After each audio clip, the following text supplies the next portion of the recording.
do partido.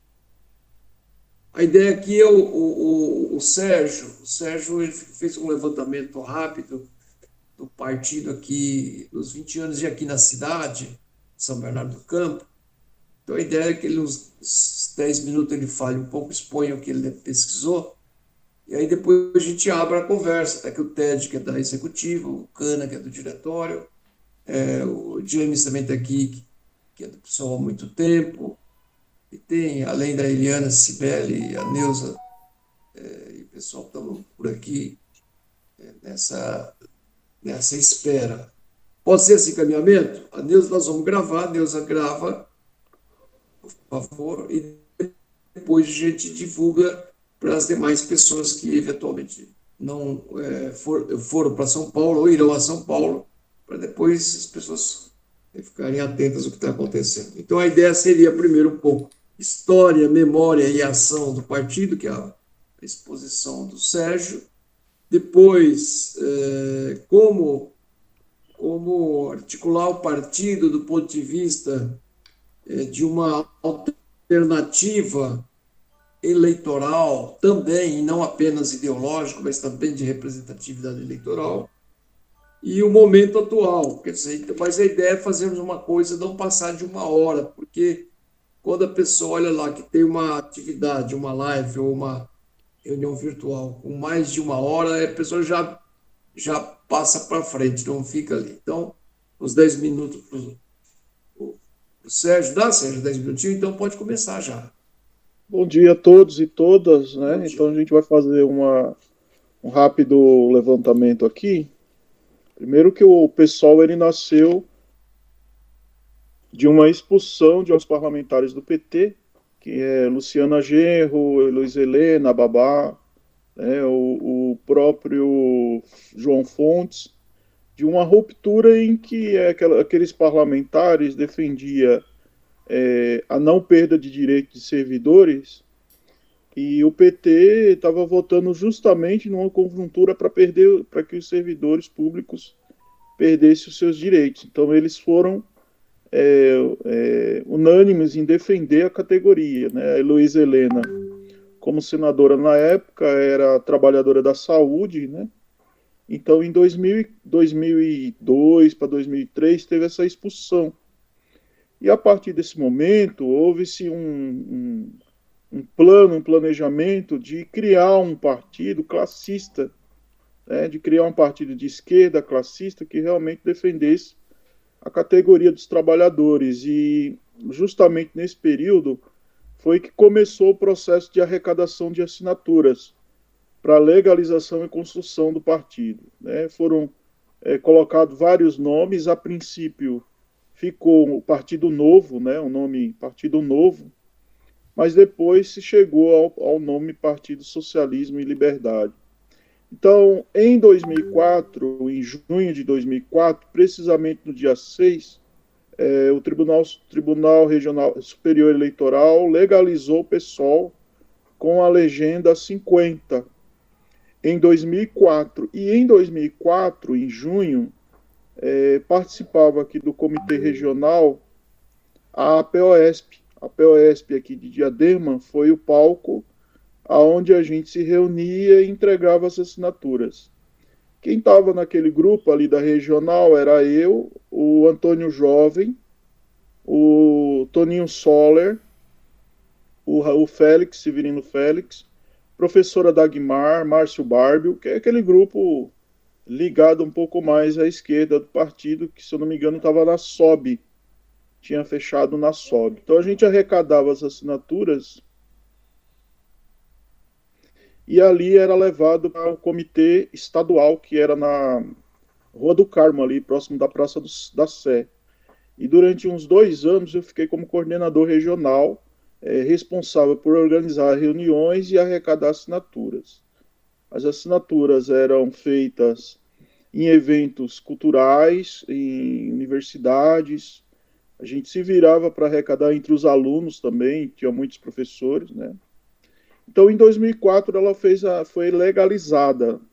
Nós tivemos, em 2004, a primeira eleição do PSOL, onde São Bernardo do Campo não pôde disputar por conta de não ter ainda a sua executiva, não tinha nem sequer a comissão provisória ainda, estava em fase ainda de implementação. Então, em 2004, nós tivemos uma eleição muito difícil, né?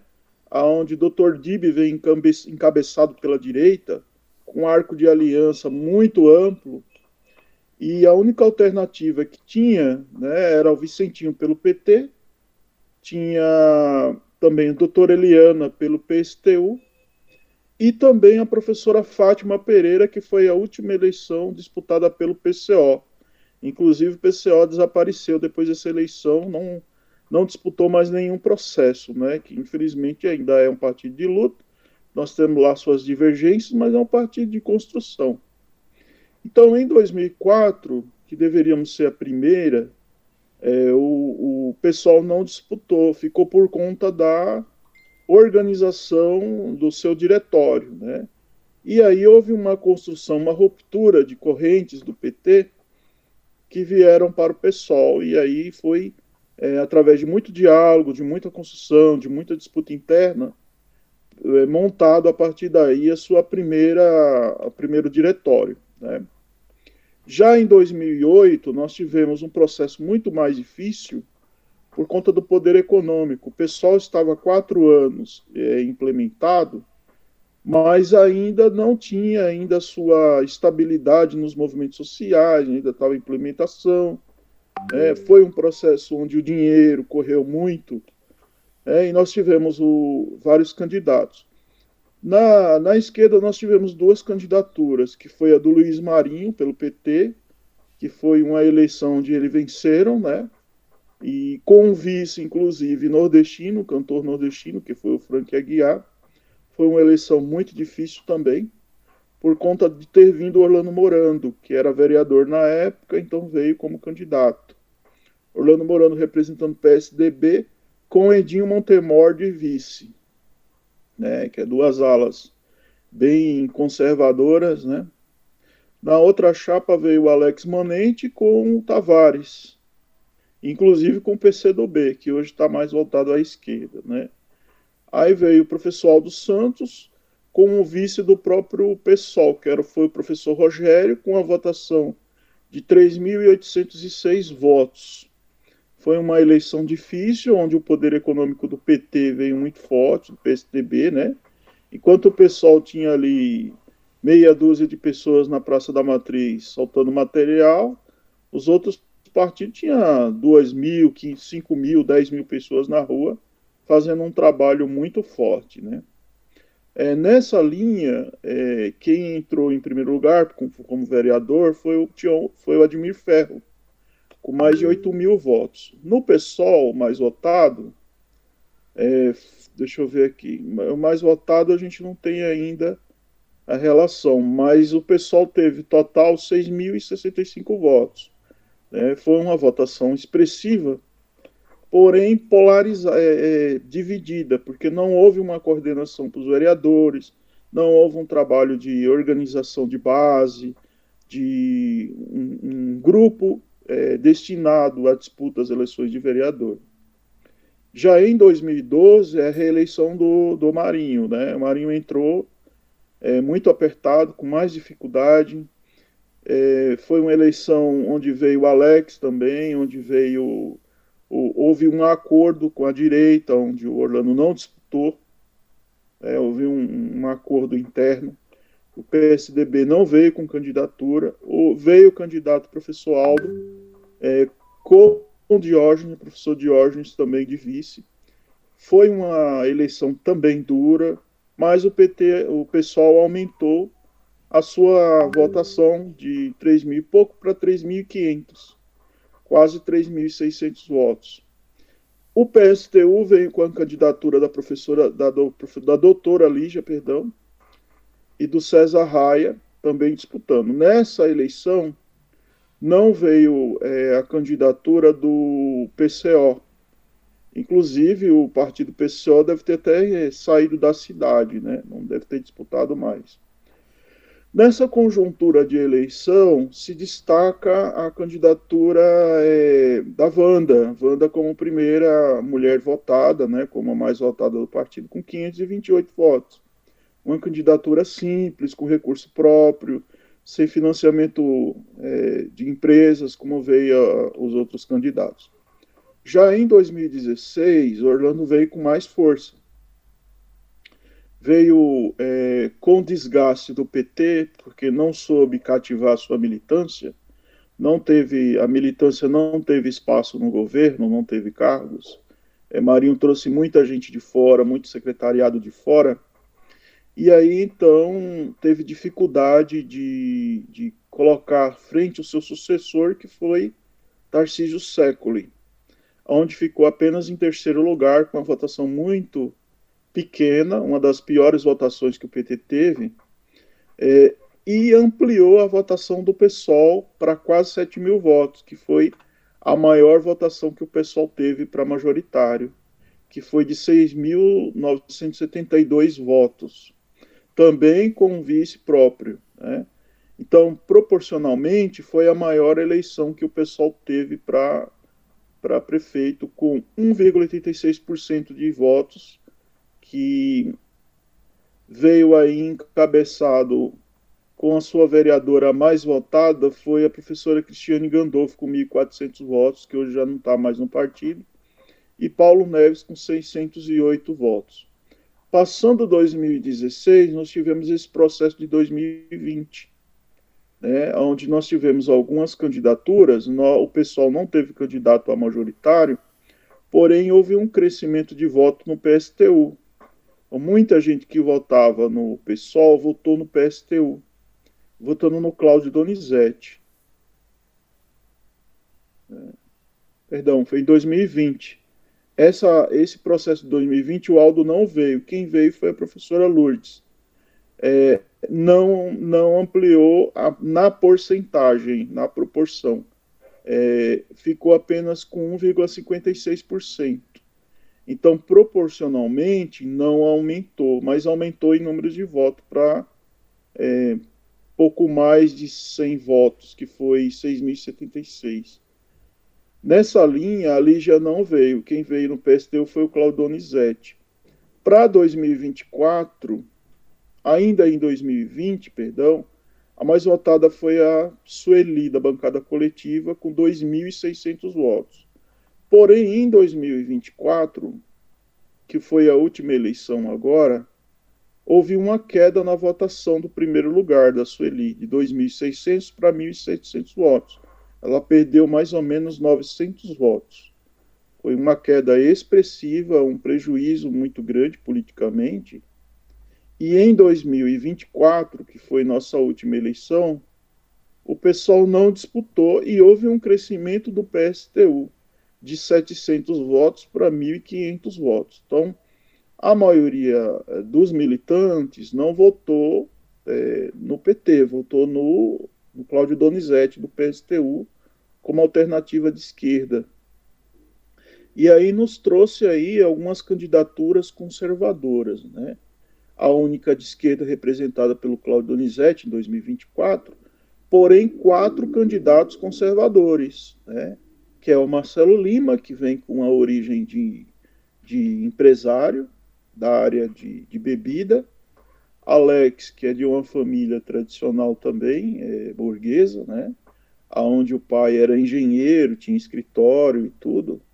Luiz Fernando, que também burguês, né? Considero ele burguês, porque vem de uma família também tradicional, morando em bairro tradicional, né? Não tinha base na periferia, e que é pior, com um vice de direita, que é o de Dr. Dib, também, conservador também.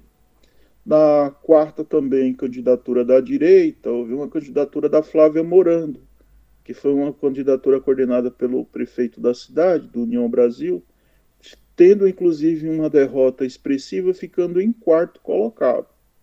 Então a população aí só tinha mesmo o Cláudio Donizete como alternativa para o majoritário, sendo este um candidato único negro, trabalhador e de esquerda, com pauta da esquerda realmente.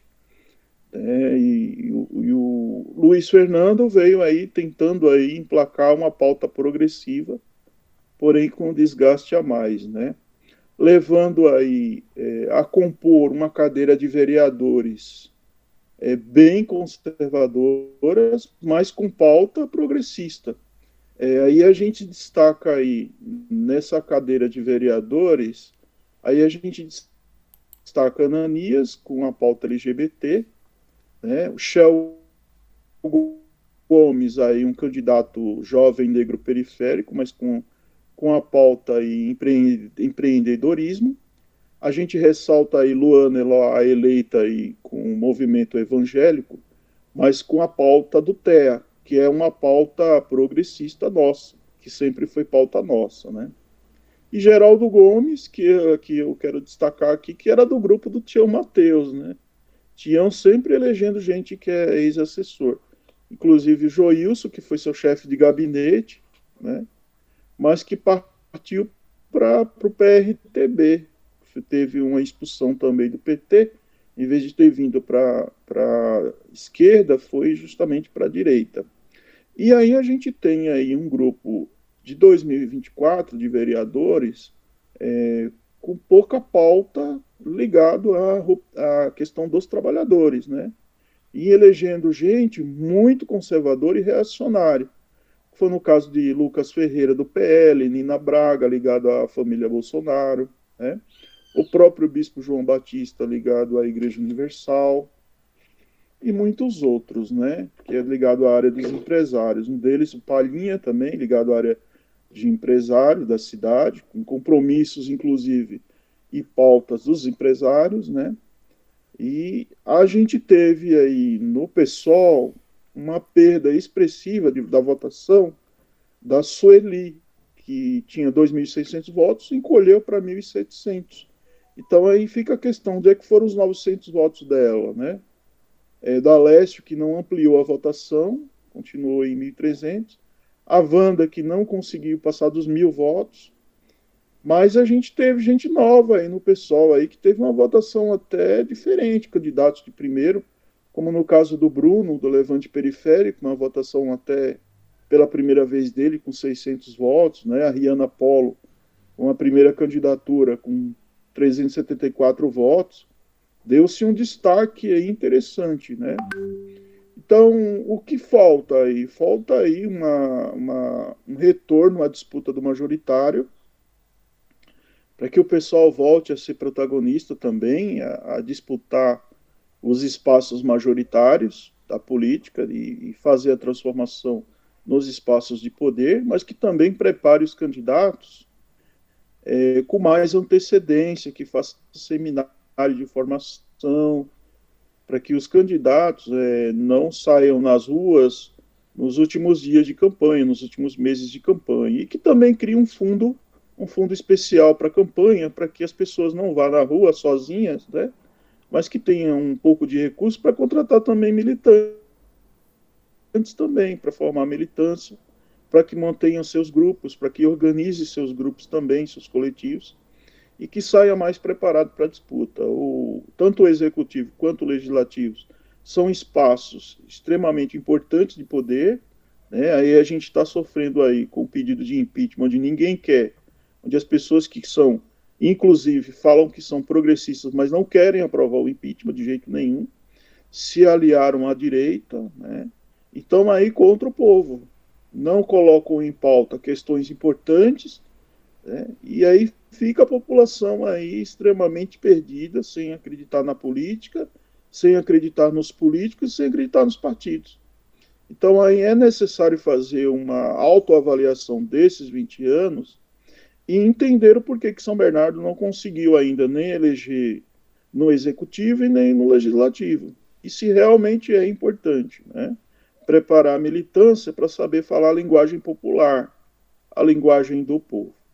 Então, para concluir, os dados estão todos aqui. Eu mandei uma cópia para o Aldo, mandei até inclusive com as referências bibliográficas que foi consultado.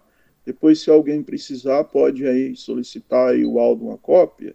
Eu estou sendo bem superficial, porque o tempo é curto, E eu tenho certeza que muita gente tem algumas coisas para questionar. É isso então, gente. Fico à disposição. Tá desligado o seu som. Eu só, como que é difícil aqui essas questões. Obrigado, Sérgio. Foi boa a sua exposição, foi lúcida. E resgata um pouco a história, desde a fundação do partido, se lembrou muito bem, as pessoas que foram expulsas do PT, era a questão da Previdência, um dos pontos centrais da Previdência que a expulsão se manifestou. A organização aqui na região e também aqui em São Bernardo, quando nós, depois que eu perdi as eleições de vereador, nós migramos para o PSOL, acabamos também assumindo aqui, junto com os companheiros, a direção do partido na cidade e tentando até agora fazer com que o partido tivesse a capilaridade necessária, né? Me recordo muito bem desse período, 8, 12 e 16, que foram períodos extremamente importantes, e que nós observávamos, então, que tinha um crescimento em relação com o lançamento de candidaturas ao executivo, à prefeitura.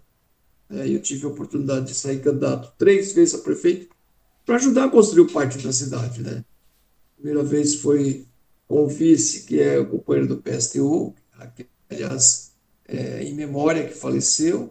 Depois também tivemos o companheiro Diógenes, o vice, que também, em memória, também faleceu. E temos, em terceiro, foi o professor Fagundes, que também tá firme e forte aqui com a gente. Então, foi um momento, uma história importante que o Sérgio traz para a gente. Pessoal, vamos abrir a palavra aqui. Não sei se o Ted, como membro da executiva do partido, quer falar. Vamos estabelecer 2, 3 minutos de fala, depois a gente passa, abre a palavra, tanto o Ted quanto o Diego Cana. Então, a ideia é fazer o seguinte, que o Ted fale um pouco como membro da executiva, 3 minutinhos. O Cana também fale um pouco os 3 minutinhos. E depois o Jaime deu o informe de 3 minutos sobre a ação jurídica neste momento que o partido está vivendo, a questão como advogado, como que está essa luta do partido na cidade. Ted, com você, 3 minutinhos, tá bom? Bom, bom dia, gente. A todos, todas e todes. Bom, sou o Ted, né? Pra quem não me conhece, acho que todo mundo conhece, né?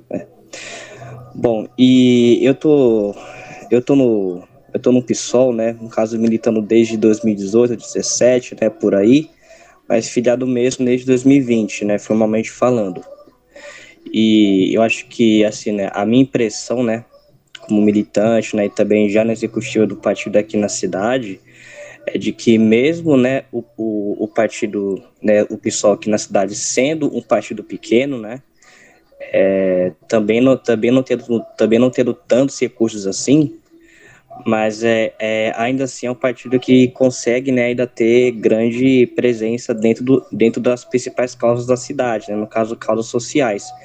E no caso, nós temos aí, né, militantes dentro do movimento negro da cidade, dentro do movimento de que pede o passe livre, dentro dos movimentos também de saúde, né? Então, e tantos outros também que a gente também tem uma relevante participação, né, dentro desses movimentos, né?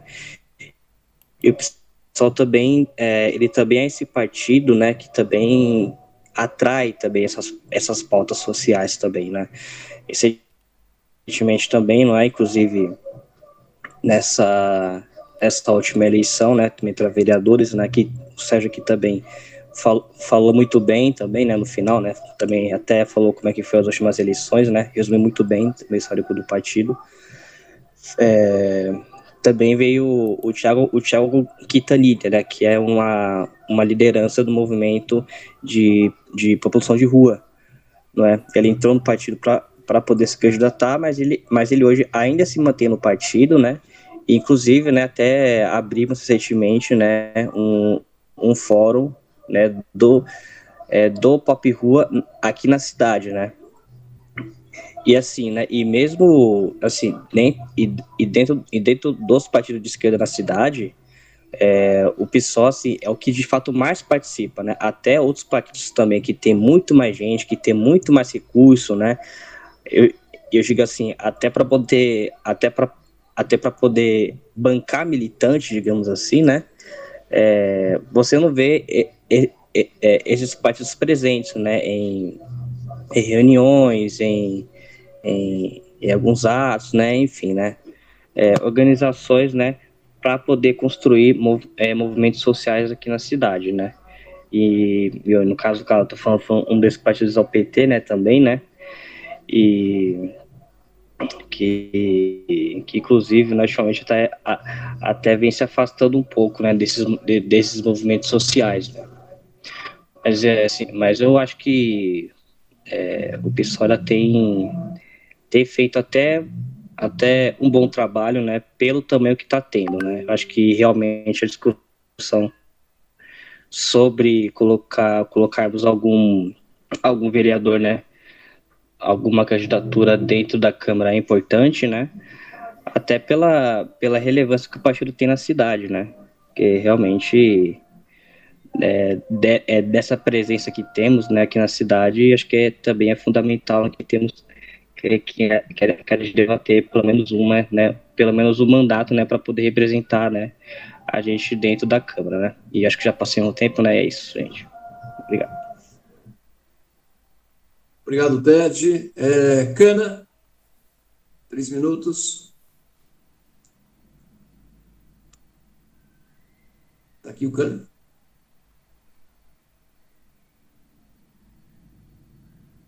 Diego Cana, está por aqui?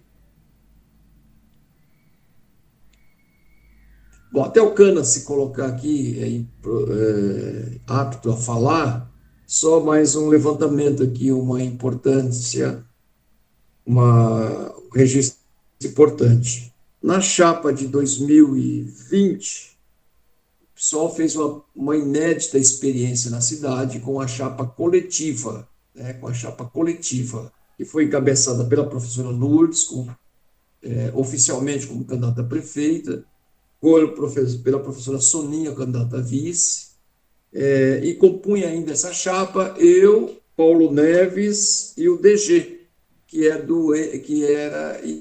um militante do MTST. Então, foi a primeira vez que nós apresentamos para o executivo uma chapa coletiva, que eu acho extremamente importante também assinalarmos esse debate. Cana, tá por aí? Tô sim. Então, você 3 minutinhos, tudo bem? Vai lá. Tudo bem. Um bom dia, né, gente? Primeiramente. Eu, eu entrei no PSOL no exato dia que o Ted entrou também, né? A gente fez uma entrada, uma entrada simbólica ali no final de 2018, conjuntura extremamente tensa no país. A gente estava atuando ali no cursinho Passa Frente ali, né?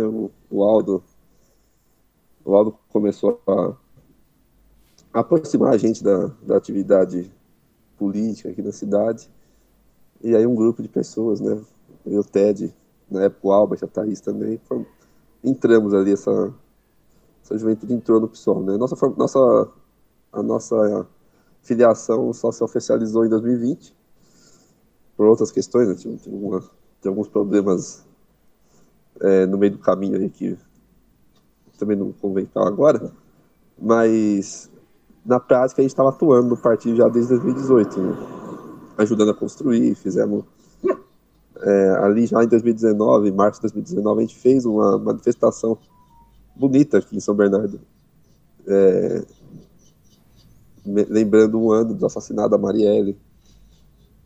A gente se envolveu bastante também na construção de atividades de frente aqui, né, de frente de organizações aqui na cidade.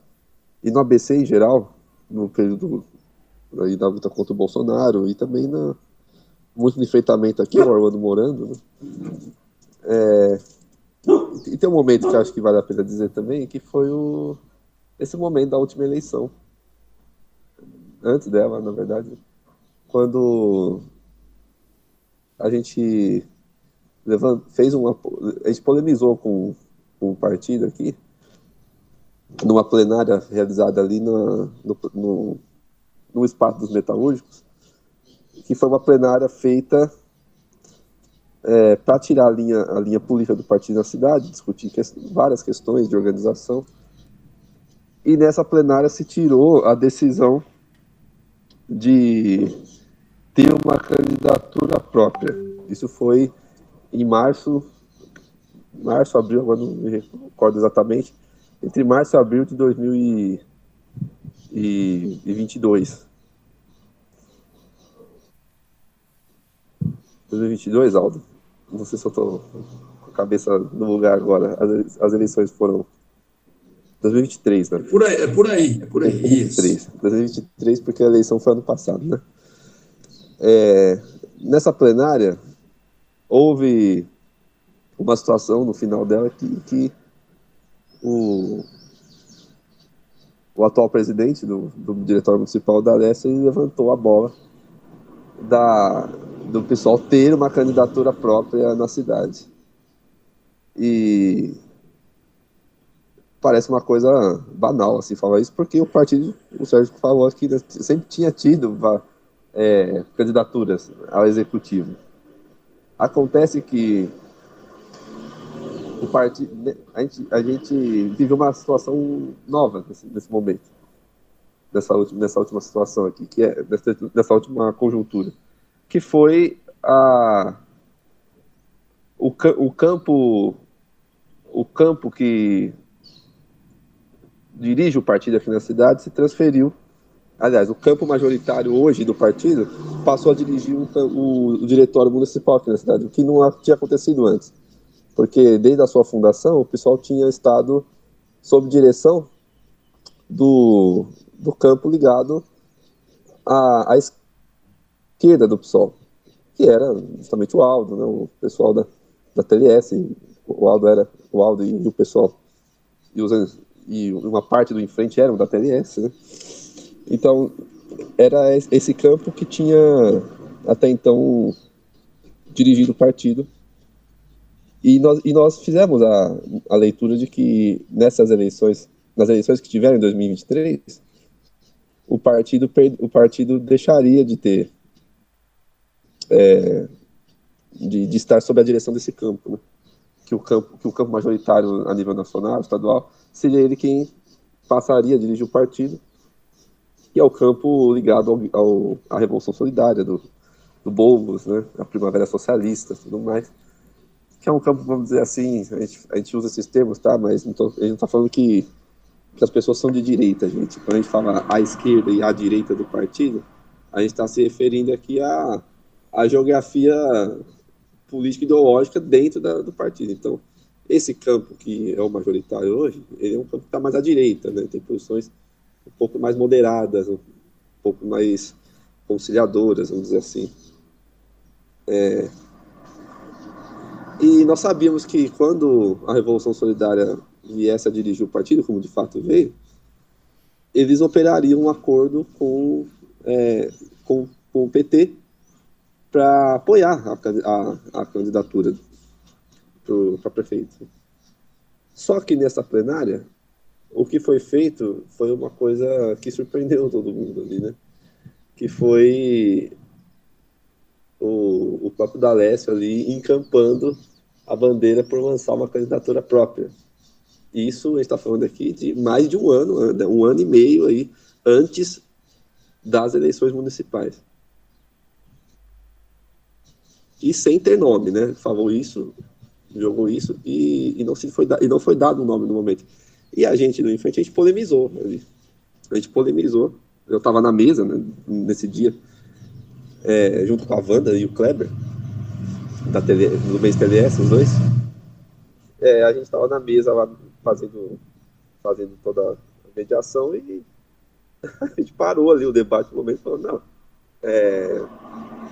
a gente não tem acordo com essa questão de decidir-se por candidatura própria numa plenária agora, um ano e meio antes, por uma razão muito simples, a gente sabe que isso aqui não vai acontecer, né? Quer dizer, a gente sabia que estava sendo feita uma malandragem ali, porque seguindo se a gente acompanhar as discussões a nível nacional do partido, quem estava, o campo que estava buscando sempre afirmar a independência do partido,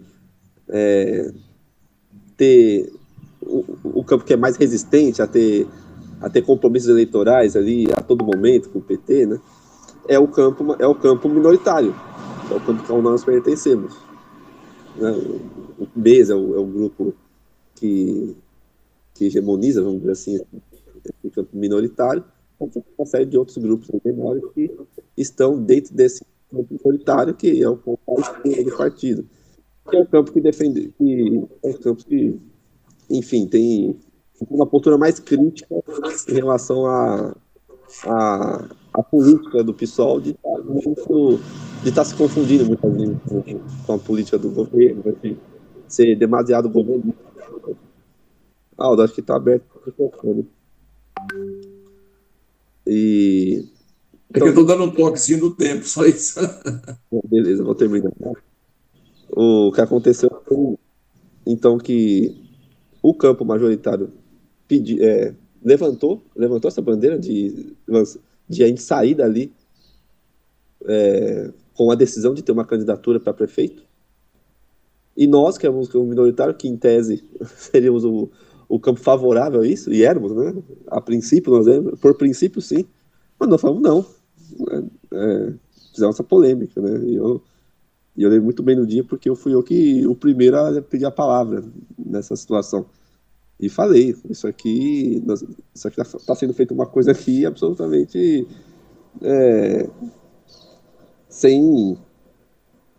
incoerente. Primeiro, porque não se tem um nome para lançar, para falar, vamos ter candidatura. Segundo, porque naquele ano, no final de 2023, teriam as eleições para o diretório municipal, então aconteceria, como aconteceu, a transferência da direção da TLS mês, né, da qual o Em Frente, por exemplo, fazia parte desse campo que dirigiu o partido. Na época eu estava até como vice-presidente do diretório municipal. Haveria a transferência desse campo, desse setor, para o campo atual, o campo majoritário atual. A Revolução Solidária ganhou o diretório, o campo majoritário com a composição está dirigindo o partido, e o que eles operaram, e a gente falou, olha, a gente sempre defendeu e continua defendendo a necessidade do pessoal ter uma candidatura própria, mas a gente sabe que o campo majoritário, que na plenária defendeu uma candidatura própria, vai fazer o contrário. A gente sabia que por quê? Porque os acordos estavam todos indo nesse sentido, né? Nos diretórios municipais aqui da região, a decisão do PT apoiar o Boulos na capital, tudo isso veio acompanhado de um acordo que se realiza no compromisso do PSOL na cidade aqui apoiar o PT. A gente sabia disso, e falamos isso.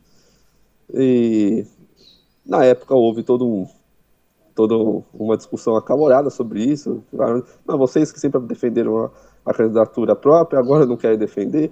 Quer dizer, tentaram fazer uma espécie de malandragem, né? De tentar destinar nós como cínicos. Quando, na verdade, houve um cinismo por parte desse setor. E uma das primeiras coisas que o Barres fez quando ganhou o diretório foi anunciar na imprensa que o pessoal apoiaria o Luiz Fernando, né? Então, esse episódio é interessante para falar, e hoje nós fazemos um balanço de como foi um equívoco essa plenária, porque foi cometido uma espécie de estelionato eleitoral. O partido saiu publicando por aí, dizendo que teria candidatura própria. A gente discutia nos grupos sobre isso, tal, sabendo que estava sendo feita uma bravata. O partido abdicou por vontade própria da candidatura própria, e o que aconteceu foi que os resultados vieram, e hoje nós estamos... claro que também não é exatamente o momento para a gente fazer esse balanço do partido, mas é uma coisa que nós já fizemos, já apontamos, já levantamos, já falamos em atividades do partido, e no momento oportuno deverá ser dito novamente, porque não se não se pode cometer um tipo de erro desse, né, de você passar uma imagem, a imagem de um partido que atua independentemente e que é mais acordos sendo feitos por baixo, né? E para encerrar mesmo, dizendo aqui, né, que a gente, no nosso campo aqui, embora fosse e é adepto de manter o PSOL numa linha de maior independência, nós não éramos absolutamente contrários a um acordo com o PT, em função do contexto geral, em função da conjuntura, em função das dificuldades de ter um nome para ser lançado também. O que a gente era contra era de ser feita uma manipulação do processo, dizendo que teríamos candidatura sem, sem que isso fosse uma vontade real por parte dos que estavam defendidos no momento. Enfim, uma breve história aí desse episódio. Tem muitos dados aqui para poder a gente. A minha sugestão é que não passemos aqui de 1 hora e que, quem sabe, já possamos, ao final, deixar marcado uma nova data para discutir outros pontos que não é objeto de hoje. Hoje é objeto de esses 20 anos do PSOL, tá certo? Como que a gente está avaliando e como tocar daqui para frente. Jaime, 3 minutos. Bom dia a todos, nossos camaradas aí, todas, todos e todes. Eu queria dar rapidamente aí os parabéns para o Sérgio. Eu que sou novo aqui no PSOL, ele explanou, aprendi bastante coisa aqui com ele, e a observação do Cana aí, que foi muito boa mesmo, né? A minha questão, sobre a minha questão jurídica, eu queria falar só rapidamente. Eu estou no PSOL aí há quase 3 anos. Quem me filiou foi a Wanda, foi numa ida minha a uma plenária, acho que do PSOL na Câmara Municipal de São Caetano, que eu fui, né, porque eu sempre tive simpatia com o PSOL. Nesse momento eu conheci a Wanda e ela me filiou. Bom, sobre a questão jurídica de São Bernardo, o que eu tenho a falar aqui é a situação de São Bernardo. Eu fui até convidado aí pelo Dalécio na sexta-feira. Teve uma reunião dos diretórios de todo o ABC para fazer uma ação conjunta em razão do que está acontecendo em São Bernardo. Olha, a questão de São Bernardo aqui é bastante complexa, né? Esse quadro, o pessoal decidiu entrar inicialmente com o impeachment, né? Foi uma ação muito rápida, né? Partiu aí do Dalécio, né? O Dalécio foi diligente aí nessa questão. E nós, no mesmo dia, nós protocolamos o pedido de impeachment. Mesmo dia do dia 14 de agosto, que foi a operação da Polícia Federal. Aí nós entramos com o pedido de impeachment, teve que juntar alguns documentos e ele se realizou no dia 10 de setembro com a recusa de todos os vereadores. Todos, né? Foi unânime. Foi observada ali no próprio dia, por várias pessoas componentes e até manifestações da sociedade civil, o total repúdio, né, a essa votação, e foi observado que o impeachment ele não seguiu o rito como deve ser um impeachment.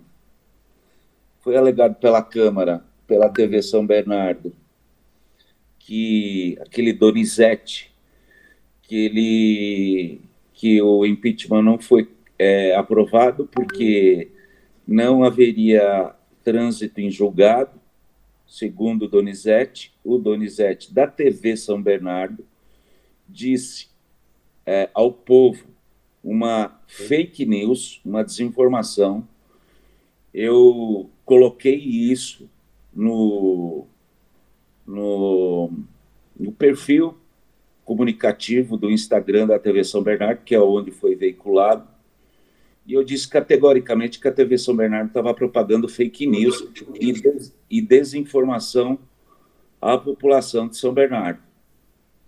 E eles até me ameaçaram a processar, né? Eu falei, oh, você está falando aí calúnias.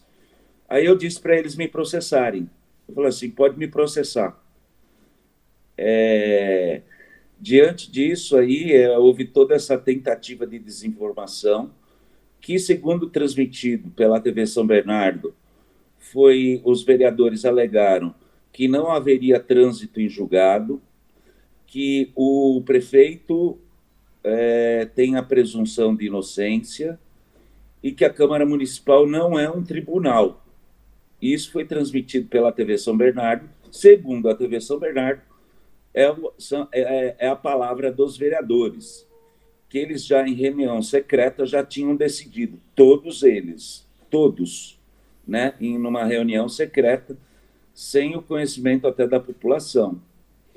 Ok, diante disso daí, também, paralelamente, a gente desenvolveu uma AIME, que é uma ação de impugnação de mandato eletivo, popularmente conhecido como cassação da chapa.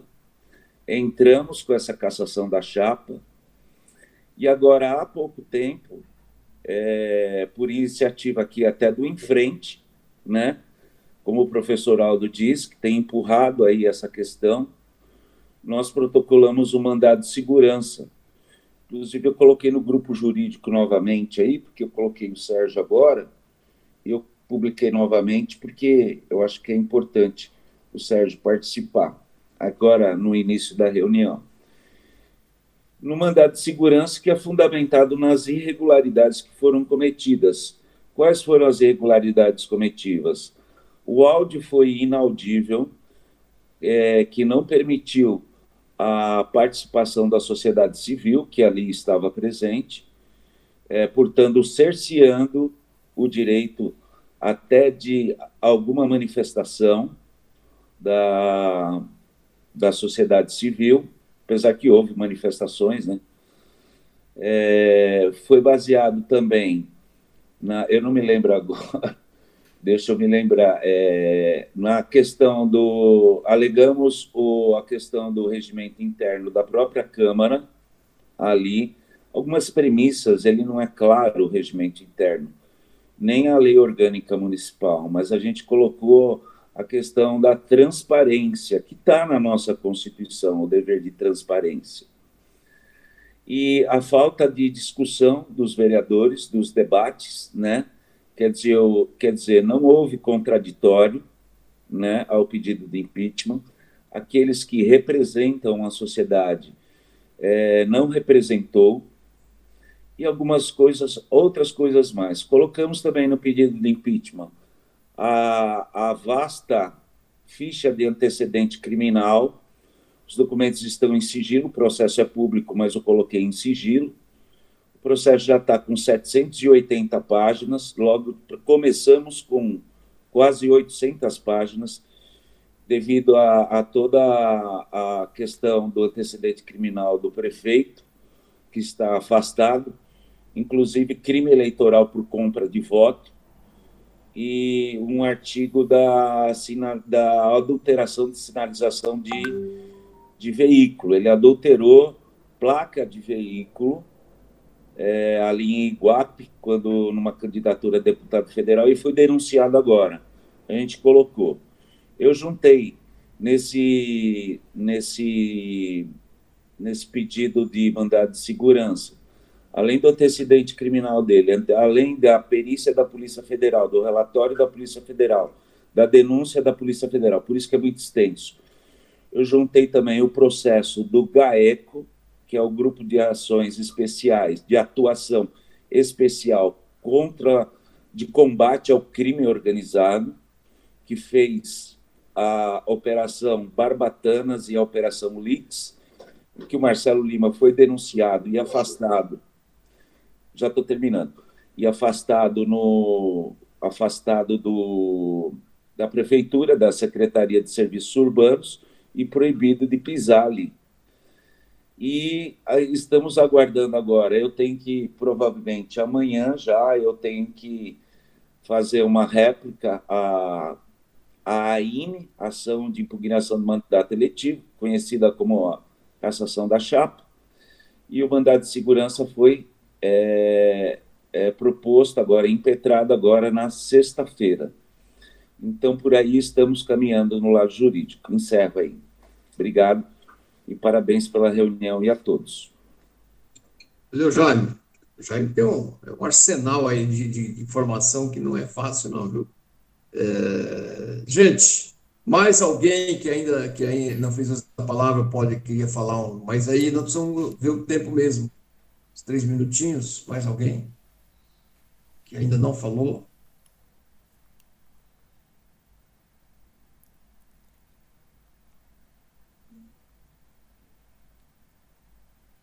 Mais alguém? Pelo jeito, ninguém quer falar. Neuza, 3 minutinhos, autorrigoroso, porque a mesa ficar controlando é difícil, fica o patinho feio aqui controlando os outros, mas se a pessoa fala mesmo. Não vou usar todo esse tempo, não, vou ser bem rápida. Parabenizar, né, o Jaime, né, doutor Jaime, por essa coragem. A operação ali na Faria Lima revelou a participação nos fundos. Quem não sabe como é que funciona a questão dos fundos, os fundos eles não são identificados.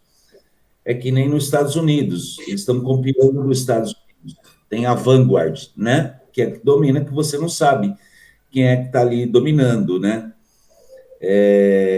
Ali, só que quando você investiga os fundos, né, principalmente que operam através de fintechs que não têm controle do Banco Central, vocês vão entender onde eu quero chegar aí sobre a questão de segurança. Não é que eu estou divagando, não. Quando você chega em alguns fundos, você vê que o aplicador daquele fundo é um outro fundo que não identifica as pessoas e empresas.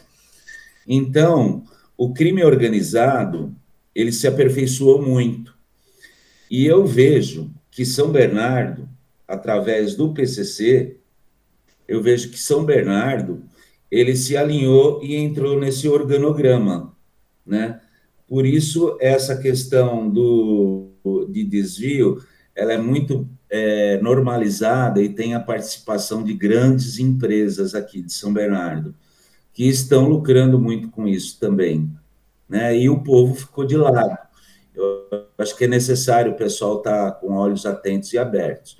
Sobre a questão de segurança, a gente não tem. Eu faço parte do Policiais Antifascismo, nós somos um grupo, mais ou menos 1% de toda a Polícia Nacional, eu estou dizendo de Polícia Federal, Polícia Rodoviária Federal e as polícias estaduais, né? Tem grupos aí, o grupo de São Paulo, tem o grupo do Espírito Santo, o grupo da Bahia é muito forte, e você vê que ali no estado da Bahia ele é muito a polícia ali, ela é muito assassina mesmo, né? Apesar do governo ser do PT. A questão de segurança é a gente se cuidar. Eu acho que, para finalizar, eu acho o seguinte, foi na Marcha da Maconha, eles blefam muito para medir a febre da gente. A gente não pode se intimidar. A gente tem que ter uma posição firme, estratégica e inteligente para saber atuar. Enquanto a gente souber atuar e for vindo de forma... Quero agradecer, Sérgio, pela importante exposição que fez. Agradecer a Cibele, que também está acompanhando, participando, o James, o Diego, o Jaime, a Neuza. E algumas perguntas. Como eu estou no celular, eu cometi o erro de começar a falar os nomes, e os outros nomes a Domingos aqui também, quem mais está aqui? Enfim. Então, o James e o Sérgio Galvão poderia dar uma... Sobre as eleições de 2026, se nós vamos apoiar, lançar a candidatura ou não, e também daqui a 3 anos, 4 anos, como que vai ser a gestão aqui de São Bernardo. Para isso, queremos convidar todos e todas que aqui se encontram para se filiar ao PSOL, ajudar a filiar mais gente, para a gente conseguir ter um bom desempenho nas disputas que virão, tanto internamente no partido, quanto do ponto de vista das representações parlamentares ou mesmo do executivo nas próximas eleições. Tá bom, gente? Eu peço assim a atenção de vocês, a sensibilidade, para a gente não extrapolar, porque senão a gente depois não vamos ficar aqui com bons argumentos sem repercussão, porque as pessoas, dada a questão do tempo, não vão ter interesse em estar repercutindo e assistindo. Um abraço, um bom dia a todos e todas, lutas, sonhos e rebeldias que seguem. Obrigado pela presença.